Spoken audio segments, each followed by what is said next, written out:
जब रावण की पराजय निश्चित हो चुकी थी और उसका अंत निकट था, तभी उसने खेली अपनी सबसे खतरनाक और अंतिम चाल, एक ऐसी चाल जिसने स्वयं भगवान श्री राम को भी एक पल के लिए स्तब्ध कर दिया। यह कहानी है उस निर्णायक क्षण की जब लंका का महायुद्ध अपने चरम पर था। रावण की सेनाएं लगातार ढेर हो रही थीं और उसके रथ का वेग जैसे रुक सा गया था। अचानक रावण ने क्रोध में भरकर आकाश की ओर देखा और दहाड़ा, अब मैदान में उतरेंगे मेरे हजारों अमर योद्धा जिन्हें मृत्यु भी स्पर्श नहीं कर सकती। इतना कहते ही आकाश में घना अंधेरा छा गया। धरती डोलने लगी और जैसे ही वे अमर राक्षस युद्ध भूमि पर अवतरित हुए, उनकी भयंकर गर्जना से समुद्र भी उत्ताल हो उठा।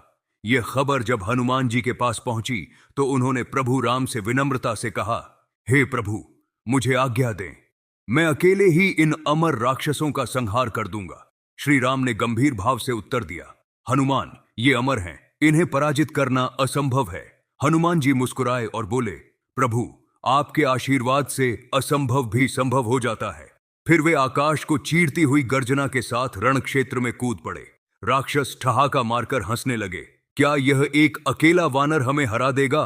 हनुमान जी ने शांत पर दृढ़ स्वर में कहा, सब एक साथ आक्रमण करो, क्योंकि आज तुम्हारा अमृतत्व समाप्त होने वाला है। पल भर में हजारों राक्षस एक साथ टूट पड़े, लेकिन तभी हनुमान जी की पूंछ तेज चमक उठी। वह लंबी होती गई और अधिक लंबी होती गई, फिर अचानक बिजली की तरह घूमने लगी। आकाश में आग की लपटें भभक उठीं, धरती पर मानो धुएं का बादल छा गया। हनुमान जी की उस प्रचंड पूंछ ने सभी अमर राक्षसों को एक साथ अपनी गिरफ्त में ले लिया।